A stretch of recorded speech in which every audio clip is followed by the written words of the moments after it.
Usually when we talk about a father welcoming his sons home from college, there is a certain expectation of warmth, like you picture a nice dinner. All right, maybe a pat on the back. It is supposed to be a celebration of academic achievement. Exactly. You ask, how were your classes? Did you make friends? Yeah. What is your major looking like? Yeah, a quiet, reassuring family reunion.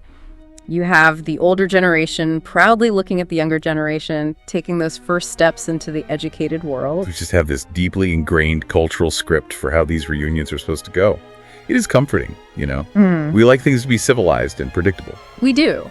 But then you step into the world of Nicolai Gogol's literary masterpiece, Taras Bulba. Oh, man, yeah. And suddenly that whole civilized script is not just thrown out the window. It is set on fire, chopped into pieces, and trampled by horses. It is wild. We are looking at a landscape and a family dynamic that is honestly it's brutal. And before we really get into the weeds today, we need to be completely upfront with you about what we are unpacking. Yes, this is crucial. The text we are diving into is steeped in the unflinching realities of the 15th to 17th century Eastern European steppes. It contains heavily politically charged themes, extreme graphic violence, deep-seated ethnic hatred, and rampant anti-Semitism. This reflects the harsh historical setting, but also the 19th century worldview of the author. Exactly, and we want to be explicitly clear here. We are not taking sides, endorsing these views, or validating the brutal actions depicted. Not at all. Our goal with this deep dive is strictly to impartially report and analyze the ideas, the themes, and the narrative contained in the original source material. Right. We have to look at it unflinchingly to understand why it shaped history. That context is completely vital, because if you try to read this through a purely modern, sanitized lens, you will completely miss the fundamental mechanics of the story. So to really grasp what is happening, I think we have to start by looking at the architect of this world, Nikolai Gogol. Right, Gogol. He lived from 1809 to 1852. He was actually born in the region that is present-day Ukraine. But he grew up to become this absolute titan of Russian literature, right? He wrote some of the most famous satires out there. He did! Dead Souls, The Overcoat. He had this incredible range, moving seamlessly between biting, absurd satire and gritty realism. And, like we are going to explore today in Taras Bulba, intense, almost mythic romanticism. But what is fascinating here is that his own life was just as dramatic and honestly as tragic as his fiction. Later in his life, Gogol suffered a severe spiritual and psychological crisis. Wait, didn't he fall in with a cult leader or something? Sort of. He fell under the influence of a fanatic, ultra-conservative priest named Father Matvey. This priest convinced Gogol that his literary works were sinful and demonic. Oh, that is intense. It was. In a fit of religious fervor and really deteriorating mental health, Gogol actually burned the manuscripts of the second volume of Dead Souls. Oh, that hurts to hear. Just Yeah. destroying his own masterpiece. Yeah, and he basically starved himself to death. He died at the incredibly young age of 43, standing at the very edge of madness. It is such a dark, tragic arc for the author. But honestly, it perfectly sets the stage for the tragic arc of his characters. Because the overarching theme of this entire story, the thesis we are tracking today, is the destructive nature of absolute loyalty. It really is. It is the ultimate terrifying test of allegiance. Okay, let's unpack this. Because we are in for a wild ride today. If you want the deep, well-structured knowledge of a complex epic without feeling overwhelmed, you are in the right place. Because fundamentally, this is a story about a father who loves his country, his faith, and his way of life so much that he is willing to sacrifice absolutely everything. And I mean everything, including his own flesh and blood. Throughout this narrative, we are going to see characters forced to answer a singular question. Where does your ultimate loyalty lie? Is it to your bloodline, your inherited beliefs, or to your individual heart? So let's jump right into the action, because Gogol does not waste any time establishing the rules of this universe. No, he drops us right in. We start with what has to be one of the most bizarre, brutal homecoming scenes in all of world literature. Taras Bulba, this legendary aging Cossack warlord, is waiting in the courtyard of his estate. And his two sons, Ostap and Andriy, are finally returning home. They have been away for years studying at the theological seminary in Kiev. They ride into the courtyard, and let's just look at these two for a second. Ostap is the older brother, practical, strong, stoic. A natural-born warrior who honestly didn't even want to go to school in the first place, right? Exactly. He hated it. And then you have Andriy, the younger brother. He is this towering physical specimen, almost 2 meters tall, incredibly handsome, but he has a deeply romantic emotional soul. And because they are returning from the seminary, they arrive wearing these long, sweeping clerical robes. Which is just a great visual. Yeah. And Taras's immediate reaction is not to run up and hug them. It's not relief that his boys are home safe. No, his first instinct is to mock them, completely ridicule them. He takes one look at these flowing robes and just bursts out laughing. Yeah. He points at them and asks if everyone at the academy walks around dressed like monks. He physically spins them around, just making fun of how ridiculous and, in his eyes, unmanly they look. Now, Ostap, the older brother, who has spent years waiting to come back to the steppe, he is having absolutely none of it. He looks at his father, who is a terrifying warlord, and says, "Stop making fun of us or I swear to God I will beat you." Which is just a staggering thing to say to a patriarchal figure in this deeply traditional, hyper-masculine society. You would expect him to be struck down immediately. Right. You'd think Taras would pull out a whip or disown him on the spot. Yeah. But what does Taras do? His eyes actually light up. He loves it. He says, "Oh, you want to beat me? Let's go. Fists or what?" And right there in the dirt courtyard, maybe 3 minutes after they have returned from years away, father and son start throwing heavy, brutal punches at each other. They are hitting the ribs, the chest, the face. It is a full-on bloody brawl. It is crazy. What is fascinating here is why this matters. This is not just Taras being a toxic or abusive father in the modern domestic sense. Right, he is actively testing his son's mettle. We really have to look at the socio-political environment Gogol is portraying here. Yeah, paint that picture for us. This is the 15th or 16th century in the Ukrainian steppes. It is a frontier environment. It is war-torn, semi-nomadic, and completely unstable. So it's basically a lawless zone where you could be attacked at any minute. Exactly. The old principalities had been destroyed by historical invasions. People had to rebuild their lives, constantly facing the threat of annihilation from neighboring empires. Wow. So in this specific world, physical strength, raw courage, and an immediate willingness to fight are literally the only currency that matters. I want to pause on that because I was thinking about this earlier. Like, is Taras just a terrible father? But then I thought about a guard dog. Oh, that's an interesting comparison. Think about a massive livestock guardian dog that has been bred for hundreds of generations entirely for fighting off wolves and defending a perimeter. Okay, yeah. When there is a legitimate threat, that dog is a hero. It does exactly what it is built to do. But if you take that exact same dog and put it in a quiet, peaceful, suburban living room, it loses its mind. It starts destroying the furniture, chewing through the drywall, barking at the wind. Yes, it destroys its own house because it literally does not know how to exist without conflict. Yeah. Peace is practically toxic to it. That is a phenomenal analogy. It perfectly encapsulates Taras Bulba. Yeah. He is the embodiment of a society that exists only in opposition to a threat. Right. When there is no external enemy to fight, his aggressive martial energy turns inward. Taras despises the comforts of home because comfort, in his mind, breeds complacency. And complacency on the frontier equals death. So when Ostap fights back in the courtyard, Taras isn't angry at the disrespect. He is incredibly proud. He steps back, completely out of breath, wiping blood off his face, and basically says, "That's my boy. You hit well." He needed proof that the seminary hadn't made his son soft. In Taras's eyes, a man who won't violently defend his own honor against his father will certainly not defend his homeland against a foreign enemy. It is just a wild way to parent. But while these two behemoths are beating the absolute tar out of each other, there is a third figure in this scene who just completely breaks your heart. The mother, yeah. The text describes her as looking like a steppe seagull.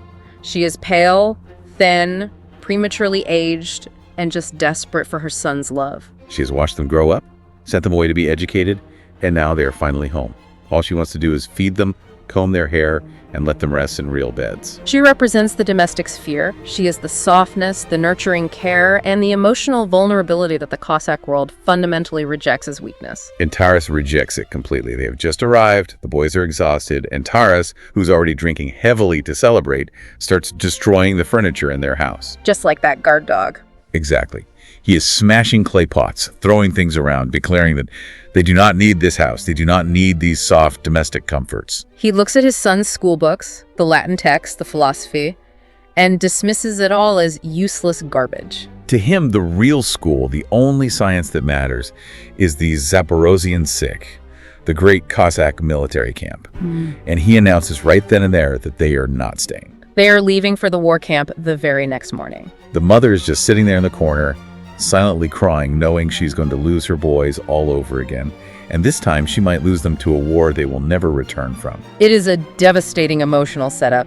Taras' restless energy simply cannot be contained in a domestic setting.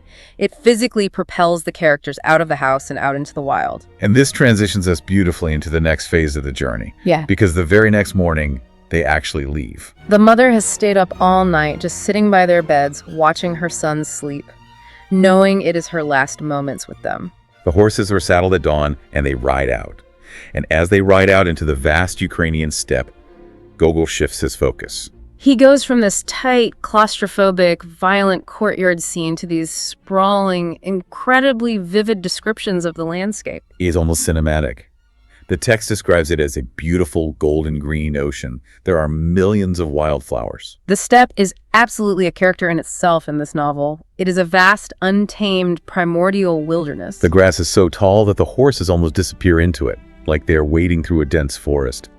And as they travel through this vast open space over several days, you see a profound physical and psychological transformation in the boys. They literally shed those awkward, dirty seminary robes. Suddenly, they are dressed as stunning, quintessential Cossack warriors. They are wearing these bright red leather boots with silver heels. Massive, wide trousers with thousands of folds that catch the wind, and these thick, gold-embroidered belts holding intricately carved Turkish pistols and sabers. They are visually shedding their academic, civilized, quote-unquote, soft past, and stepping fully into their inherited cultural identity. The steppe revitalizes them. The profound sadness of leaving their grieving mother fades as the sheer, overwhelming beauty and total freedom of the landscape takes over their senses. But before we get them to the camp, I think we really need to take a quick detour. We need to establish exactly who the Cossacks were historically, because it explains everything about how they behave. Yes, please. Because when you say Cossack, I think a lot of people just picture generic guys on horses with cool hats. Right, but they were a very specific, unique sociological group. Exactly. To understand them, you have to understand the geopolitical powder keg of the 15th to 17th centuries in Eastern Europe. Okay, set the scene for us. You had the massive Polish-Lithuanian Commonwealth to the west and north, which was Catholic and dominated by wealthy nobles. You had the rising power of Muscovy Russia to the northeast, which was Orthodox and autocratic. And to the south. To the south, you had the Ottoman Empire and their vassals, the Crimean Tatars, who were Muslim. Right in the middle of these three massive, crushing empires was the wild fields, the steppes of Ukraine. So it's a buffer zone, a total no man's land. Precisely. And into this no man's land fled everyone who did not fit into the empires.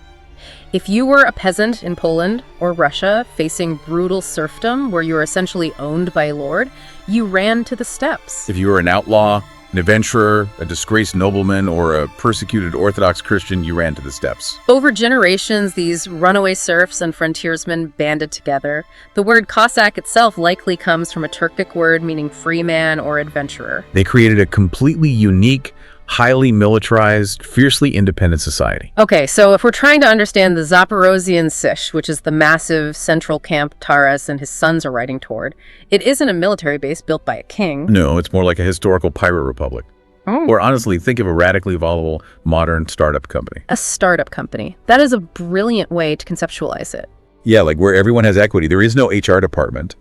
And the CEO can be fired by the engineers at any moment if they do not like the direction of the product. When Taras and his sons finally arrive at the Sich, it is exactly like that.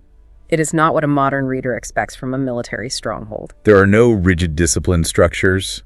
There are no marching drills. There's no one standing at attention. It is portrayed as a continuous, roaring, chaotic party. It is insane. They ride in, and there are heavily armed warriors just sleeping on the bare ground in the middle of the day. There's endless drinking. There is this wild, contagious dance happening, the Kazachok, where men are spinning like tornadoes, squatting and kicking the dirt with their silver heels. Musicians are playing instruments. People are singing loud, bawdy songs. The older, veteran warriors are just lying around swinging these long clay pipes, telling exaggerated stories of old battles against the Turks or the Poles. It is a carnival of raw masculinity. What is fascinating here is how Gogol portrays the Sich as the absolute epicenter of Cossack freedom. It's an egalitarian, radically free society, which was practically unheard of in an era of absolute monarchs and serfdom. But I have to ask, how does that actually work when it comes time to fight? Don't you need a strict chain of command to run an army? Right, you can't have a startup culture democracy when cannons are firing. Well, you do need a chain of command, but the Cossack chain of command is entirely democratic and extremely violently volatile. The leaders, known as atamans, are elected by the mob, right? Yes, yes. The whole camp gathers in a massive circle and votes by shouting. But here's the catch. If the ataman does something the mob doesn't like, he can be deposed, beaten, or even killed in a matter of minutes. We actually see this exact dynamic play out in the text shortly after Taras arrives. So Taras gets to the camp with Ostap and Andriy, and he is incredibly bored. The boys are having a great time, though. They're enjoying the hunting, the fishing, the endless partying, and camaraderie. But Taras didn't bring them here for a frat party. He wants to see them in a real fight. He wants blood. So he goes to the current ataman and basically says, hey, the boys need some real-world experience. Let's start a war. Let's raid Turkey or Poland. And the ataman refuses. Yeah. He points out, very rationally, that they currently have a sworn peace treaty with the Ottoman Sultan, and they cannot break their oath. An oath is sacred. Taras tries to argue the technicality. He says, well, it's an oath to non-believers, to Muslims, so it shouldn't really count for us Orthodox Christians. But the ataman holds firm and says no. So Taras is frustrated. He realizes he cannot convince the ataman. So what does he do? He goes to the mob, he gets his friends together, they get everyone incredibly drunk, and they incite a riot. They demand a new election. The crowd forces the ataman to lay down his staff of office. They elect a new guy, who just happens to be Taras's old drinking buddy. And they celebrate this peaceful transfer of power by immediately tearing down the local taverns and drinking everything in sight. It's pure, unadulterated chaos. But underneath that chaos, it functions as a highly effective forge for warriors. However, even with the new ataman, they still need a justifiable reason to go to war. They are sitting around, drunk, flush with aggressive energy, waiting for something to happen. And then the spark arrives. A spark that is going to ignite a continent-spanning fire. This is where things get really dark, really fast, because this idle, restless energy of a camp full of heavily armed men needs an outlet. A ferry boat crosses the Dnieper River and arrives at the camp. It is carrying what are essentially refugees. And they bring terrifying rumors from the eastern part of Ukraine, which is currently under the control of the Polish king. This is where the historical, ethnic, and religious tensions of the region come crashing directly into the narrative. We need to look closely at the mechanics of these rumors. So the refugees tell the Cossacks that the Polish Catholic priests are riding around the countryside in carriages, but they aren't using horses. They are allegedly forcing Orthodox Christians to physically pull their carriages like animals. And even more inflammatory, they claim that Jewish merchants and landlords are working with the Poles, and that Jewish women are taking the sacred, holy vestments of Orthodox priests and cutting them up to make skirts for themselves. Now we have to pause here. Whether these specific rumors were entirely true, partially based on exaggerated historical grievances, or completely fabricated by panicked refugees, their function in the story is critical. Right. They are designed to strike directly at the core identity of the Zaporozhian Cossacks. Which is their Orthodox faith. Yes. Their Orthodox faith and their fierce, uncompromising pride. Remember, the Cossacks viewed themselves not just as free men, but as the ultimate divine defenders of orthodoxy against the Catholic Poles to the west and the Muslim Turks to the south. When they hear that their religion is being actively desecrated and their brethren are being humiliated, treated as beasts of burden, the reaction is not a measured political debate. It is visceral. Visceral almost doesn't cover it. The whole camp absolutely erupts. The mob reacts instantly and violently. They don't form a committee to investigate the claims. The anger is a blinding flash.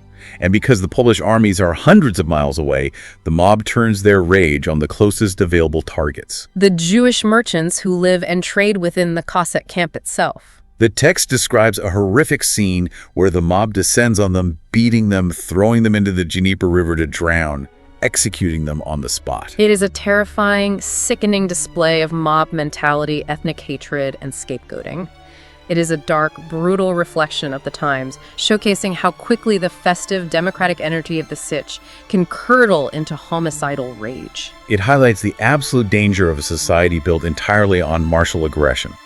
But within this chaos, Gogol inserts a highly specific and crucial detail regarding Taras Bulba. Yes, Taras is right there in the middle of this riot, but a Jewish man named Yankel manages to run up to him, begging for his life on his knees. Yankel desperately reminds Taras that he once helped Taras's brother in a business dealing and that he respects the Bulba family. And Taras, who is otherwise totally on board with this furious charge, actually saves Yankel. He tells Yankel to hide under a wagon, and he explicitly orders his men to leave this one specific man alone. It seems like a minor, almost throwaway detail in the midst of a massive riot, but this single act of mercy, or at least transactional pragmatic protection, is going to have massive, earth-shattering implications later in the story. It creates a critical narrative tether. Taras and Yankel are fundamentally opposed in this society, but they are now bound by this debt. However, for the collective Cossack host, the riot in the camp is just the warm-up. The entire army mobilizes. Thousands of men. They leave the sea, dragging their heavy brass cannons and massive supply wagons, and they march directly on the Polish-Lithuanian Commonwealth to exact their revenge. The war has started. They march on the wealthy Polish city of Dubno, and when they get there, they find out the city is heavily fortified. High stone walls, deep moats, a strong, well-armed garrison of Polish troops. The Cossacks, who excel at fast, open-field cavalry charges, realize they can't just storm the walls without taking massive casualties, so they resort to a cruel, grinding siege. They surround the city completely, they burn all the surrounding wheat fields to ash, they kill or steal all the livestock. They cut off the water supply. They're literally, methodically starving the inhabitants of Dubno to death. It is a massive shift in the reality of warfare for them. They go from the glorious, fast-paced, adrenaline-fueled cavalry charge to the grim, ugly, static reality of attritional warfare. And this static environment, the endless waiting, the boredom of sitting around the campfires week after week, forces a deeply personal internal crisis for one specific individual. Andriy, Taras is a younger son. Exactly. Let's look at the contrast between the brothers here. Ostap, the older brother, is absolutely thriving in the siege. He is cool under pressure, he is a natural tactician. Even at just 22 years old, the older warriors respect his strategic mind so much that they elect him as a commander of his unit. Ostap finds his supreme purpose in the grim logic, the routine, and the camaraderie of the siege camp. He is exactly where he's supposed to be. But Andriy is wired completely differently. Andriy is brave. We have seen him fight fearlessly in skirmishes, but he is easily bored. He hates the waiting. He wants action, passion, movement, poetry. He does not want to sit in the mud for a month. And this restlessness sets up a scene that feels almost supernatural. Oh, this scene is incredible. One night, the whole Cossack camp is asleep. They've eaten their fill, they have drunk their horilka, and they are snoring loudly on the ground under the stars. But Andriy cannot sleep. He's wide awake, just staring up at the night sky, feeling this intense, undefinable longing. Suddenly, he sees a face hovering over him. It is a woman. A starving, pale, almost ghostly figure wrapped in a dark cloak. It is a jarring shift in the narrative tone. We go from a loud, boisterous, muddy military camp to an intimate, eerie, almost gothic encounter. Andriy immediately grabs his pistol and points it at her, but she puts a trembling finger to her lips, begging for silence.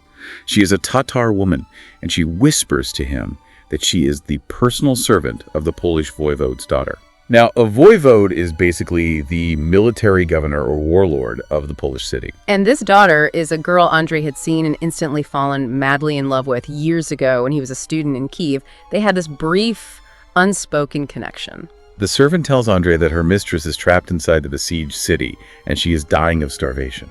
She saw Andriy from the city walls through the smoke, recognized him, and sent her servant sneaking out to beg him for just a single piece of bread to save her dying mother. This is a critical juncture of the entire novel. Andriy is suddenly presented with a choice between two entirely different worlds, two entirely different value systems. And the physical journey he takes next represents that choice so perfectly. It is incredibly symbolic. He makes his decision instantly. He sneaks past his sleeping Cossack brothers.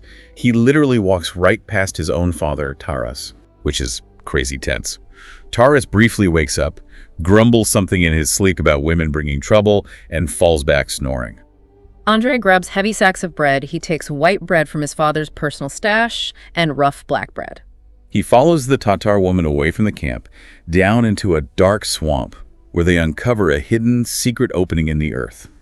It is a tiny, claustrophobic, dark underground tunnel that runs beneath the city walls. If we pause and analyze this descent underground, it is highly metaphorical. Think about what he is physically and psychologically leaving behind. Right, the world of the Cossacks is hyper-masculine, it is sunlit, it is loud, it is communal, and it is located on the vast, open, limitless steppe. And he is crawling into the dark, crushing earth. He is entering a subterranean space. He is moving from the vibrant, chaotic orthodoxy of the open plains into the dark, structured Catholic solemnity of the besieged city. He emerges from the tunnel directly into a Catholic monastery. He goes from a world of feasting, drinking, and excess into a world of absolute starvation, silence, and intense, private, hidden emotion. He is crossing a physical and psychological boundary from which he cannot return. When he finally emerges from that tunnel into the city proper, the contrast is horrifying. He walks out into the city square of Dubno, and he witnesses the visceral, nightmarish horrors of what his own army's siege has done. He sees a madman begging for bread, and when Andriy gives him a piece out of pity, the man eats it frantically and immediately dies in convulsions because his shriveled stomach cannot handle the shock of solid food. It is incredibly bleak. He sees the bodies of the wealthy and the poor alike dropping dead in the streets, unburied. Finally, the servant leads him into a rich, dark house, into the private room of the Polish voivode's daughter. And how is she described? Because Gogol pays very close attention to her physical appearance here, contrasting it with the reality outside. Oh, it is incredibly dramatic. When Andriy knew her in Kiev, she was a pretty, perhaps somewhat frivolous young girl. But now, amidst all this death, she is a breathtaking woman. The text emphasizes that her beauty has been refined and elevated by suffering. She is pale, her eyes are deeply expressive and sorrowful.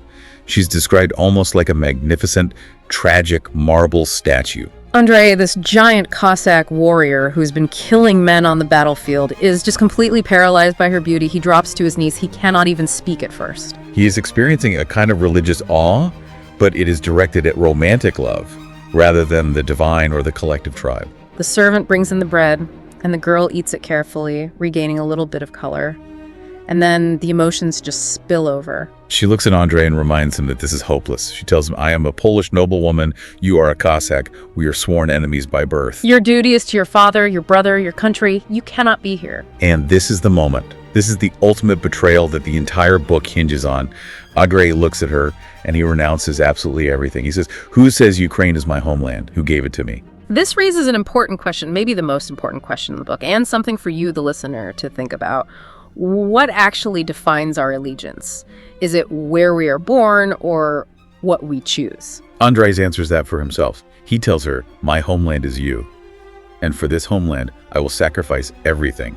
I will fight anyone. He completely, definitively severs his ties to his bloodline, his religion, and his history. This is the philosophical core of Taras Bulba. You have the violent clash of two distinct, incompatible value systems. The Cossack world, represented by Taras and Ostap, demands absolute inherited loyalty. Your loyalty is dictated by your blood, your birth, and your faith. It is not a choice. It is a fundamental, inescapable fact of your existence. You belong to the collective. To betray the collective is to cease to be human. But Andriy rejects that entirely. Think about the modern equivalent. Have you ever had to choose between the heavy expectations of your family, your culture, your religion, and the person you loved? It's a common theme in literature and life. But now, scale that up to a literal life-or-death war. Exactly. Andriy represents the romantic ideal of chosen loyalty. He believes that the individual heart dictates where one belongs, independent of borders or fathers. He chooses love over duty, the individual over the collective. Now, to modern readers, this often feels incredibly romantic, brave, and deeply relatable. We are culturally conditioned by centuries of literature and film to root for true love, conquering all boundaries. Romeo and Juliet, right? But to the Cossacks of Gogol's world, this is not romantic. This is the ultimate heresy. It is a crime against nature itself. And while Andriy is making this deeply personal, romantic choice in the quiet, dimly lit sanctuary of this girl's room, we know the consequences are going to play out violently in the mud and blood of the battlefield. Because while he is in there pledging his soul to her, the Polish army manages to sneak massive reinforcements into the city through another route. The dynamic of the siege is about to flip completely. The starved city is now heavily armed and ready to break out. The secret is out, and the collision between Andriy's chosen loyalty and his inherited loyalty is now physically inevitable. Back in the Cossack camp, dawn breaks, and Taras is confused. He has not seen Andriy. He assumes he's sleeping off a hangover somewhere. And then Gogol, the Jewish man Taras saved during the riot, comes creeping up to Taras's tent. Yankel has been secretly sneaking into the besieged city to sell goods at massive markups because Yankel is a survivor and a ruthless businessman above all else.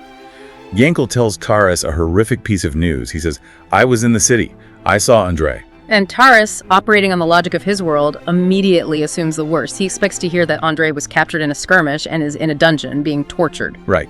Taras grabs Yankel and says, "Who captured him? Is he in chains? How many men are guarding him?" And Yankel shakes his head. He says, no, he's not in chains. He's a knight now. He's wearing dazzling gold Polish armor. He is riding a magnificent horse the voivode gave him that is worth 200 ducats. He is living like a rich nobleman. And then Yankel delivers the killing blow. He says, Andrei told me to tell you that you are no longer his father, his brother is no longer his brother, and he will fight all of you to defend the city. It is unfathomable to Taras. It literally does not compute in his brain. At first, he flat out refuses to believe it. He thinks Yankel is lying to him, trying to mess with his head. Taras is so furious, he actually draws his sword on Yankel, who runs away terrified. But deep down, a cold realization is settling in. Taras remembers waking up briefly and seeing Andriy walking away with the Tatar woman. The seed of doubt takes root, and then the battle erupts. The Polish forces, revitalized by the reinforcements and fed, throw open the heavy city gates and break out. It is a chaotic, brutal melee. The text is full of dust, blood, cannons firing at point-blank range, horses screaming, and suddenly, charging out of the gates, leading a squadron of elite Polish winged hussars, is a knight in gleaming gold armor. It is Andrei. It is Andrei, and he is fighting like an absolute demon. Right. He is striking down his former Cossack brothers with terrifying zeal. He is hacking them to pieces left and right. Now wait, I have to push back here because this is where the psychology gets really intense for me. He is killing his own friends. Guys he grew up with, guys he was just sharing a campfire and drinking with yesterday. How does he flip that switch so fast? I get that he is in love, I get that he changed sides, but to actively slaughter your own people without hesitation. It is a disturbing psychological pivot, but if we analyze the mechanics of it, it makes perfect sense within the logic of romantic absolutism. Think of it almost like a form of extreme cult indoctrination or radicalization. Wow, okay. Andrei's commitment to his new homeland, the Polish girl, must be absolute to justify the massive betrayal he has committed. He cannot just be a neutral pacifist sitting in the city. To prove his devotion, to fully and irrevocably transition into this new identity, he feels he must violently destroy his past. The romantic ideal he is pursuing demands a total bloody sacrifice. By actively killing the Cossacks, he is proving to himself and to her that his old self is truly dead. There is no going back. But what he does not realize in his bloodlust is that his old self's father is watching. Taras is on the battlefield, and he sees Andrei cutting down Cossacks. And Taras is just consumed by a cold, terrifying fury. He does not charge at him screaming in the middle of the melee. He is shockingly calculating. He orders a specific group of his men to draw Andrei into the woods away from the main battle. The Cossacks feign a retreat, and Andrei, who is reckless and eager for glory to prove himself to the Poles, chases after them into the trees. Suddenly, his horse is grabbed by the bridle by strong hands. He looks up, and there, blocking his path, is Taras Bulba. The maestro confronts the rebellious student. The creator confronts his creation. The psychological transformation in Andrei is instant and absolute. The fierce, bloodthirsty warrior in gold armor just vanishes. The text explicitly compares him to a schoolboy who has been caught misbehaving by his stern master. He freezes completely. He does not raise his sword. He does not try to explain or beg for mercy. Taras looks at him with pure ice in his eyes and tells him to get off his horse. Andrei obeys. He dismounts, pale as wax, shaking. Taras looks at his own son and delivers what has to be one of the most chilling, iconic lines in Russian literature. I gave you life, I will take it away. It is the ultimate assertion of patriarchal and tribal authority. Taras is not acting as a grieving father in this moment. He has completely suppressed his paternal instincts. He is acting as the judge, jury, and executioner for the collective tribe. The tribe demands that the infection of disloyalty be violently purged. Taras takes a few steps back. He raises his heavy musket and aims it right at his son's chest. Andrei does not move. His lips are moving slightly. He is whispering a name over and over. But it is not a prayer to God. It is not a plea to his mother. His last whispered word is the name of the beautiful Polish girl. He is holding on to his chosen loyalty to the very last second. Taras pulls the trigger, the gunshot rings out, and Andrei falls dead in the tall grass.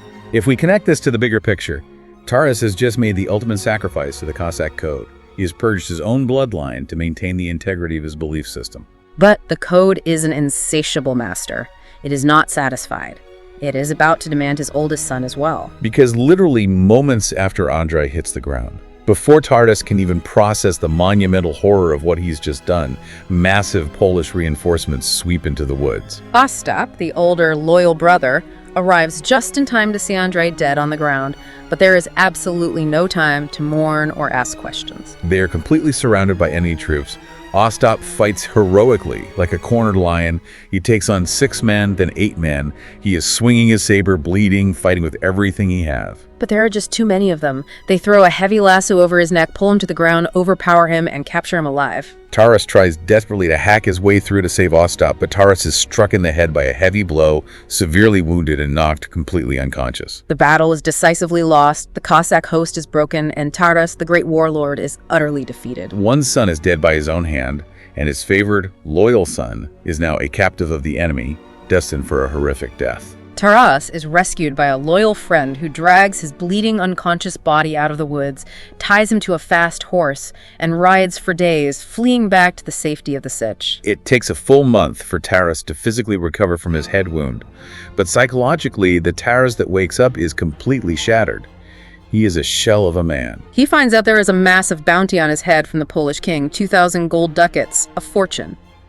But he does not care about his own safety. His suffocating grief for Ostap drives him to a desperate, almost suicidal plan. He tracks down Yankel the Jew again. The transactional relationship returns, but the stakes are unimaginably higher. Taras goes to Yankel and says, "I don't care what it costs. I have gold. Get me to Warsaw. I have to see my son." He pays Yankel an exorbitant, staggering some 5,000 ducats. Yankel, who is terrified of being caught with the most wanted man in the country but simply cannot resist that kind of money, comes up with an incredibly risky plan. He hides the giant, muscular Taras in the back of a merchant wagon, completely burying him under a heavy load of books, leaving just a tiny hidden gap for him to breathe and slip food through.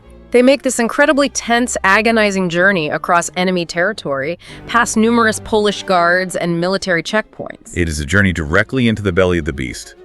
Warsaw is the heart of Polish Catholic power. It is the center of the civilized, structured world that the Cossacks despise. It is the absolute antithesis of the wild, free steppe. They finally get to Warsaw, and Yankel tries to use his network to bribe the prison guards to let Taras see Ostap in the dungeon. They even go so far as to dress Taras up in fancy clothes, disguised as a wealthy German count. But Taras is fundamentally incapable of playing a role. He is a wild animal in a cage. During a tense negotiation, a Polish guard insults the Cossack faith. Taras loses his temper completely, blows his cover, and starts screaming at the guard. Yankel has to frantically throw handfuls of gold coins at the guards just to keep them from arresting Taras on the spot. They flee the prison. Taras realizes, with crushing despair, that he cannot save Ostap. The bribes will not work. The only thing he can do now is witness his son's execution. Which brings us to what is arguably the most harrowing, emotionally devastating scene in the entire novel. The execution takes place the next day in the main city square of Warsaw. It is a grotesque spectacle. The square is packed with thousands of people, wealthy nobles in fine clothes, commoners, women, children. Everyone has come out to watch the barbarians die. It is public entertainment.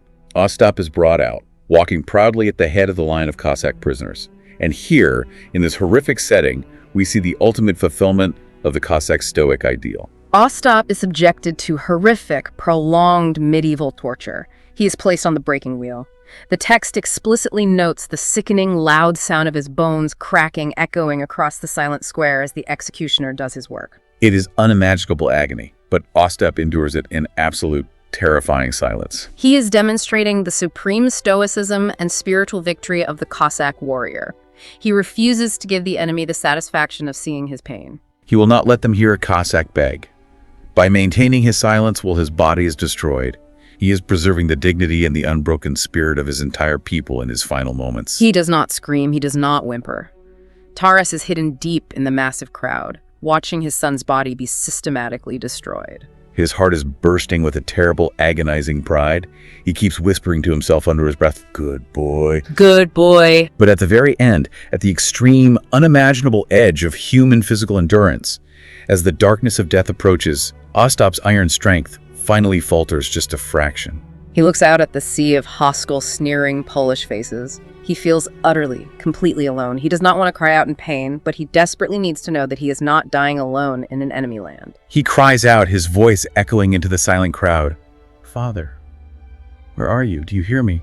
And from the middle of this hostile, thousand-strong enemy crowd, Tara's booming, unmistakable voice echoes like thunder across the square.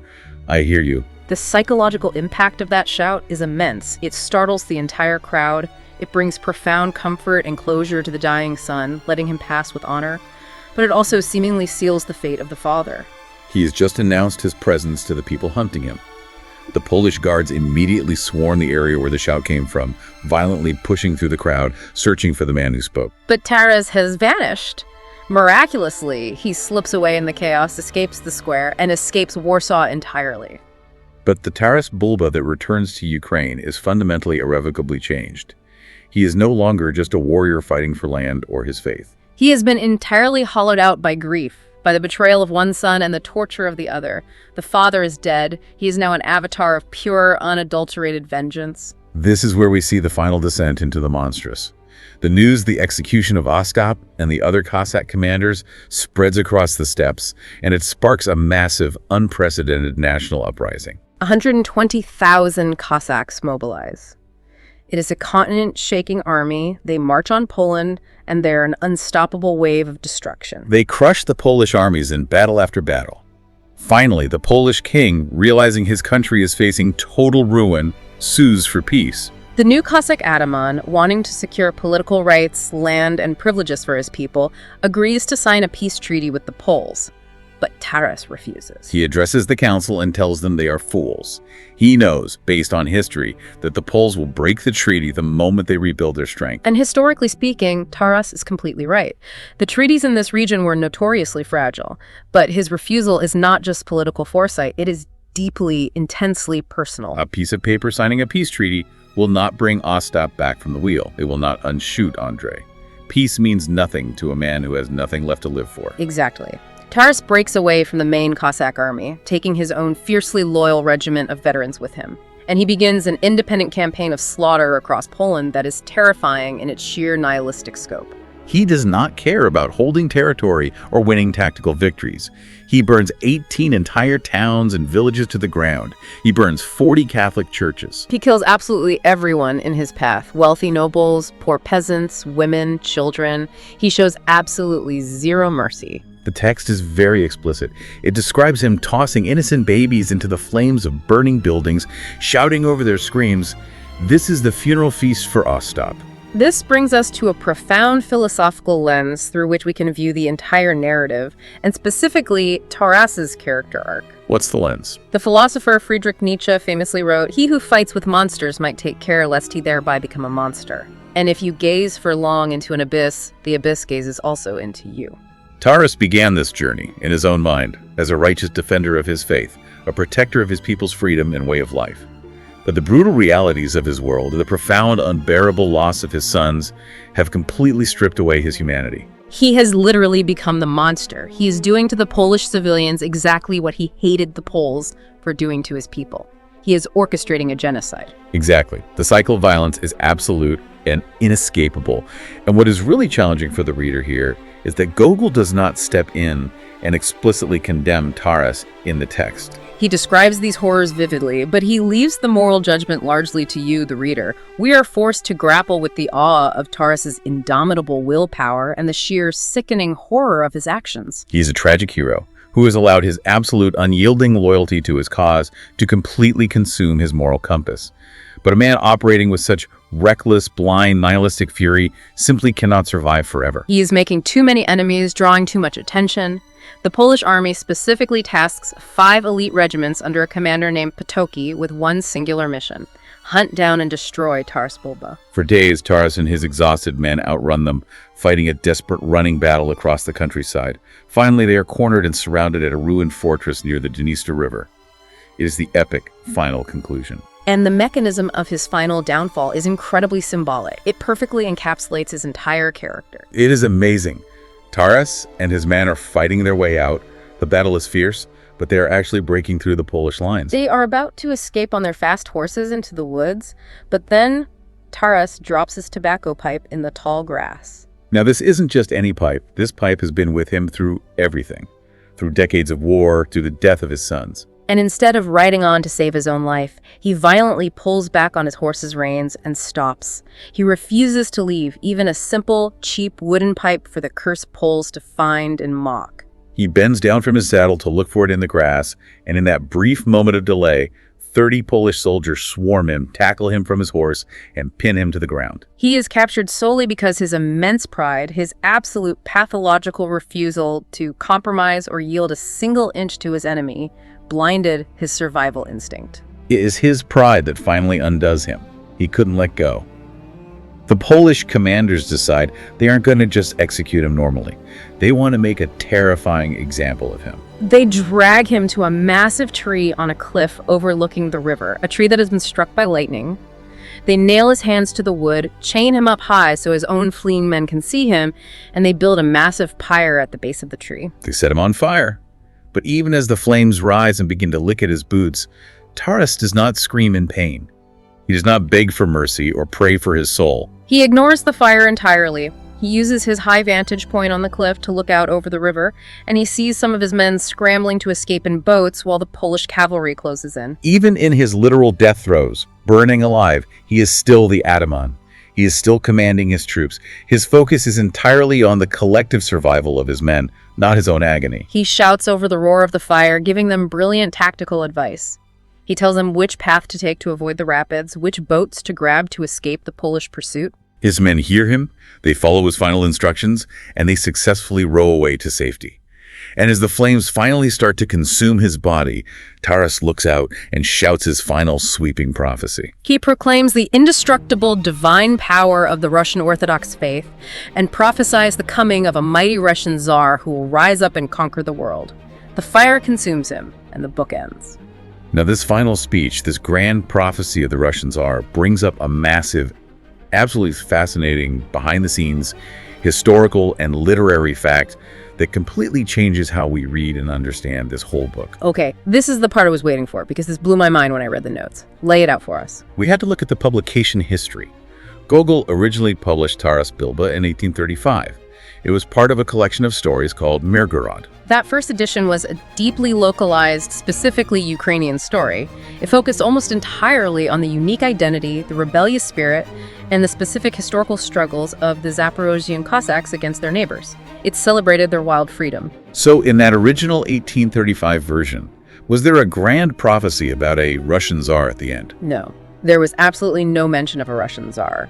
The original ending was much more focused on the tragedy of Taras himself and the localized spirit of the Cossacks. But between 1835 and 1842, the political climate in the Russian Empire shifted drastically.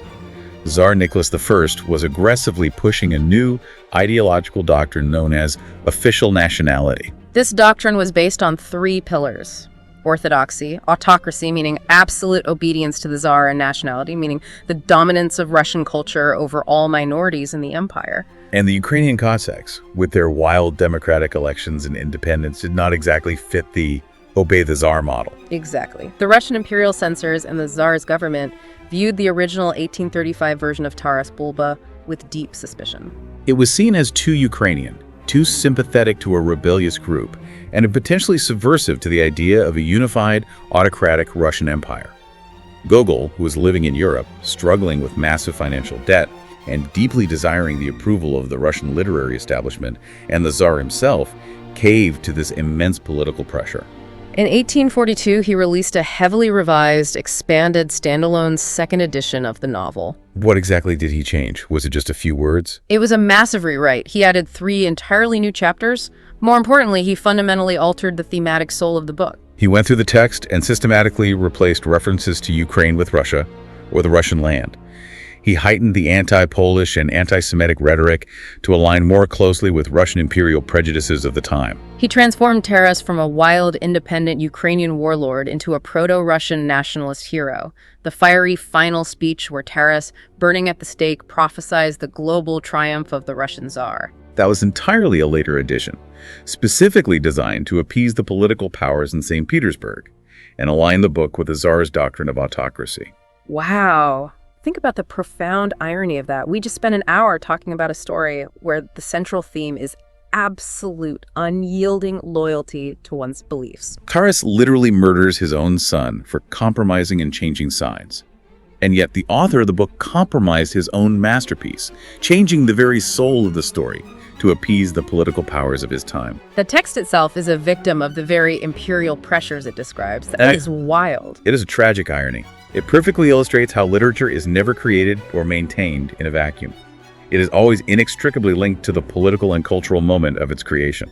Because of those changes, the 1842 edition became the definitive, widely read version. It turned a story of Ukrainian Cossack rebellion and tragedy into a foundational patriotic myth of Russian imperial might and myth that has been utilized for propaganda purposes for over a century. What an incredible, exhausting journey this has been. Let's briefly recap the wild pendulum swings we have taken in this deep dive. We started with that bizarre, violent fistfight in the courtyard, establishing a harsh world where physical strength is the only language. We rode out into the beautiful golden ocean of the steppe to explore the volatile, democratic, lawless utopia of the Cossack camp. We saw how quickly the spark of religious grievance can ignite a brutal war and horrific mob violence. We followed Andriy underground into a starving, nightmarish city, watching him make the ultimate romantic choice. My homeland to you, only to be executed in cold blood by his own father for that choice. We witnessed the agonizing, silent execution of Ostap on the wheel and Taras's booming, "I hear you" echoing across Warsaw.